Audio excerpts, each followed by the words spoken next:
Hello folks, welcome to Pablo He-Man's investment channel. Now today we've just had March 16th, the Federal Reserve America FOMC, and we've got the sunset in the background.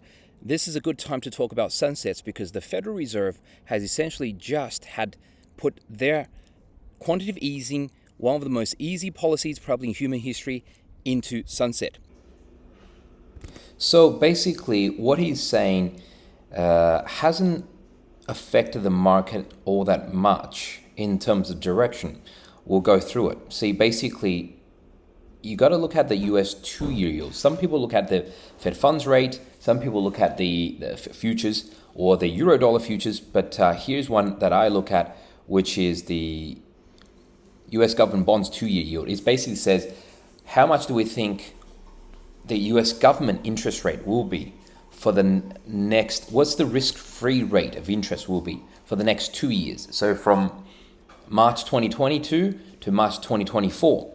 And that's roughly guessing what the average of the of interest rates will be, or Fed funds rate will be for those next 2 years.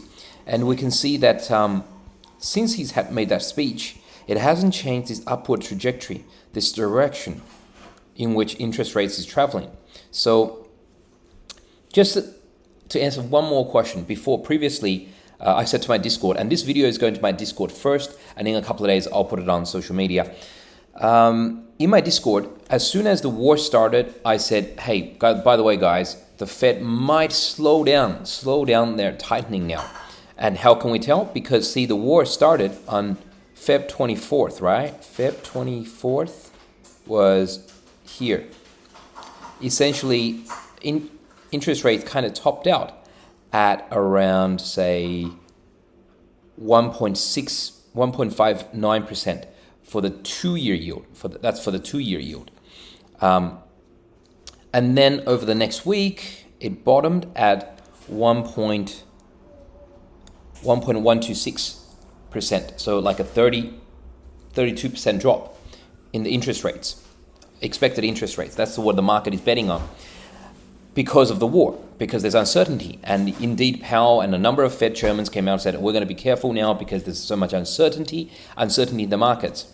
Now, why are we even talking about this? People are like, why don't we just get straight to talking about Bitcoin, or why don't we get straight to talking about stock market? Well, because can't you see that Bitcoin is hugely affected by this? This is like an early indicator of where Bitcoin is going to go. Basically, every time you've had inflation reports come out it usually comes out like early part of the month, like say 10th of November, and that's basically the top of the Bitcoin cycle at 69K. Then it came out, inflation report came out like the 10th of December, and then it went sideways and dropped again, and then basically another one came out and on the 12th of January, and we see that was the short-term top and dropped again. Why? Because people are worried about, whales are worried about interest rate rises, right? Worried about the Fed's going to stop printing money, going from QE, which is printing money, to QT, which is tightening. So every time you have a really bad inflation report come out, like here, the market just tanks, right? It's tanked like 53% in basically what's that? Early November to mid-Jan. In 2 months, 10 days, it's tanked 53%. That's how important understanding this inflation is, understanding this Fed. Inflation is basically expecting what the Fed is going to do, right? People don't try to understand this stuff, and people are like, we should just, trade some crypto. It's basically, and you see why they end up where they end up. Okay, so basically, what happened around here on the 2nd of March? Basically, that turned the whole ship around, that made interest rates go from here all the way up. And in fact, a few days ago, I said in my Discord that it's already, by March 9th, it was already higher than pre-war. So before the interest rate expectations by the market is now, by March 9th, higher than what was happening before the war was announced, and it surprised a lot of people, including myself. What happened on March the 2nd, or March the 2nd and March 3rd? Okay, this is what happened. March the 3rd, because I'm not in the US time zone, so for me it's already March the 3rd. But on March the 2nd, what happened is Jerome Powell clashes with Senator Shelby on inflation. Now, what happened is basically Jerome Powell, the Federal Reserve Chairman, went in and basically had a question and answer section on the Senate on Capitol Hill, and basically Senator Shelby from Alabama asked him, "What are you going to do if there is going to be doesn't any of these things show up? What are you going to do if there's going to be a inflation shock?" And they asked him about Paul Volcker. Paul Volcker is Paul Volcker is basically the Fed chairman, where the same position as Jerome Powell, but in the late 70s and early 80s, and he famously had this Paul Volcker moment where he pushed interest rates, not long-term yields, but United States central bank federal funds rates to 19%, not once, but twice, just to kill inflation, just to nuke inflation. And that huge inflation spike was also caused by, guess what, a war in the Middle East leading to oil price spikes. So basically Shelby asked Jerome Powell, will you be able to do what Volcker did when basically the moment comes, as in inflation is going to be pretty bad. You know what Jerome Powell said? He said Paul Volcker, one of the greatest public servants of all time. In fact, he said, in a different quote, he said he's the greatest economic public servant of our time, the greatest. Meaning he's the greatest, guy to work in if you count all the economic departments like BOS, MBER, like the Fed, if you count all those departments, Paul Volcker is the greatest in the minds of Jerome Powell. Now, what that means is, what that's saying to the market is, if inflation comes, right, which it already has arrived, then I'm prepared to do what Paul Volcker does.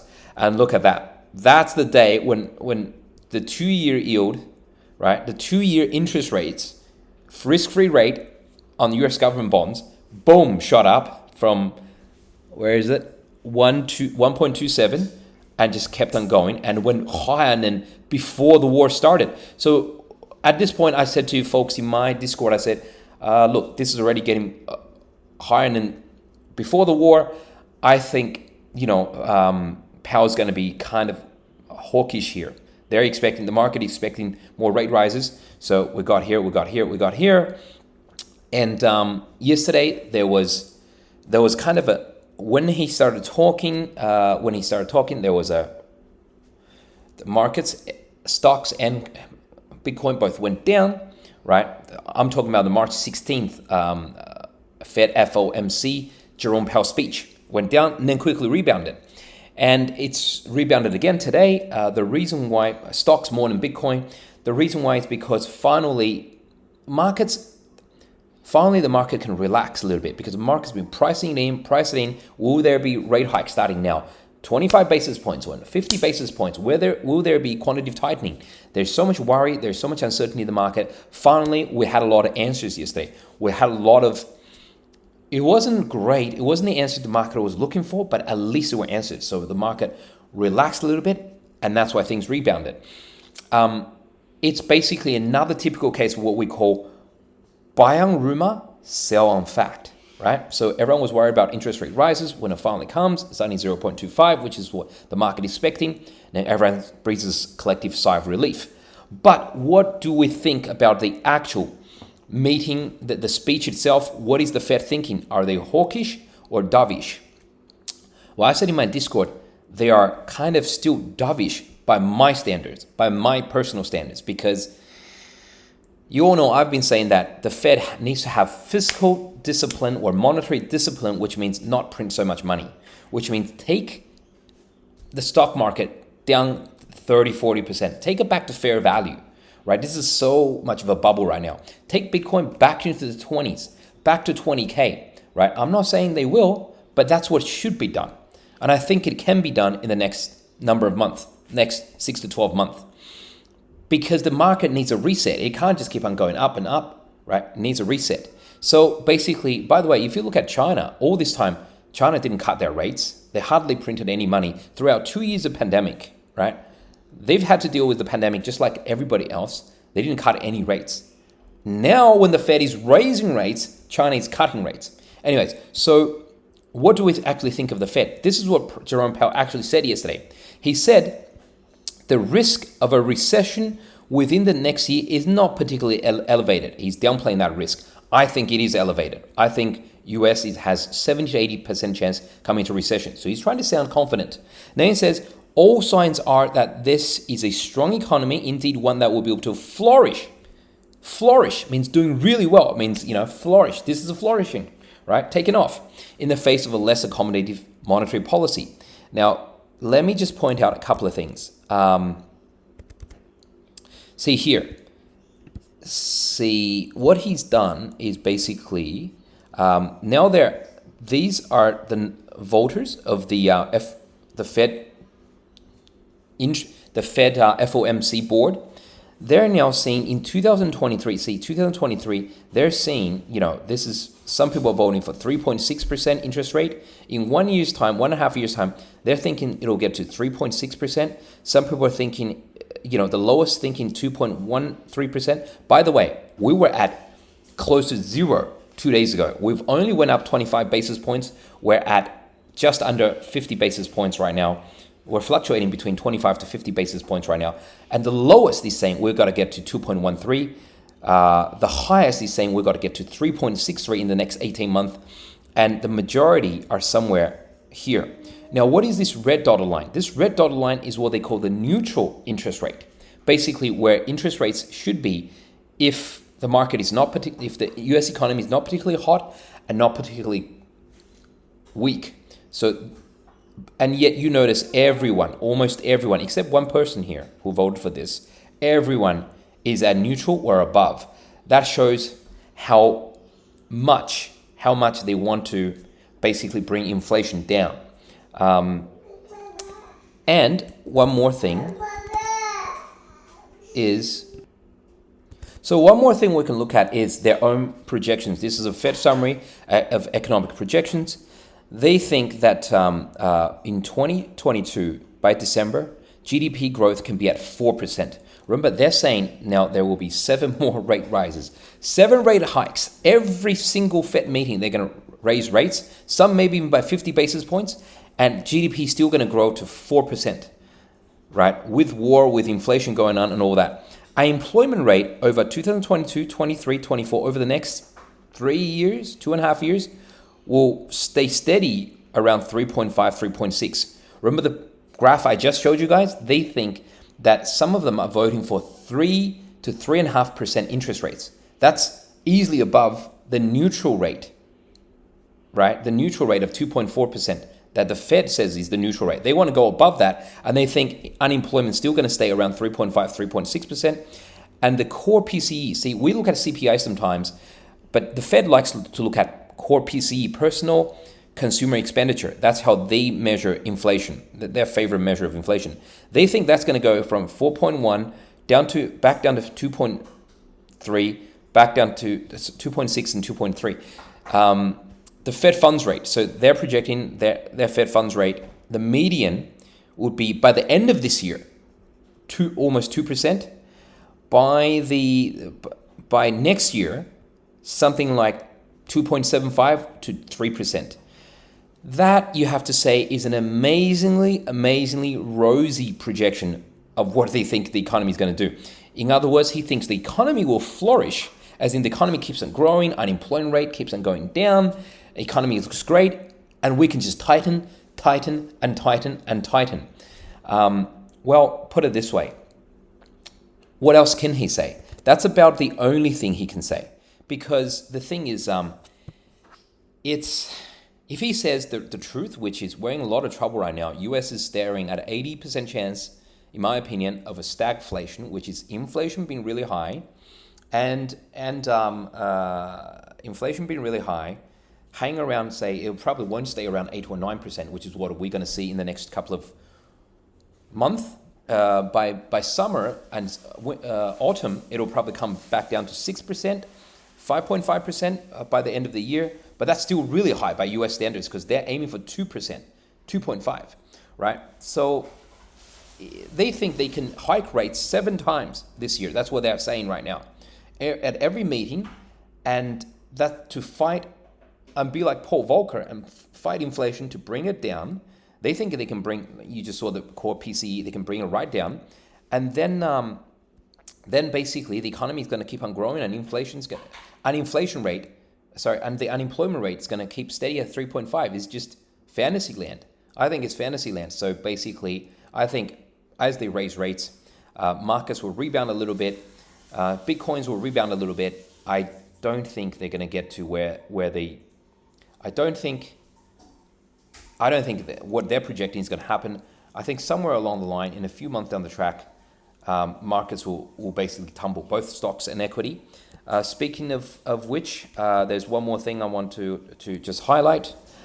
Basically, we have been, as many of you know, that I have been talking to my Discord about the key web index, which is the China Internet ETFs. So the Chinese internet tech stocks, like that's the Chinese Google, Chinese Amazon, the Chinese eBay. Those stocks basically have been getting hammered, and that's why I've been saying I'm dollar cost averaging in. I said it on this date just before the Fed, meeting. And basically what happened is the low here was that on that day was 20 on the index, and the next day the high was 31. So that's a 50% jump in the index. 50%. I mean, this is not a shitcoin we're talking about. We're talking about an index of all China internet tech stocks. It's jumped 50%. This is another area I will continue to monitor. I'm not saying that's the bottom just yet, but it is looking like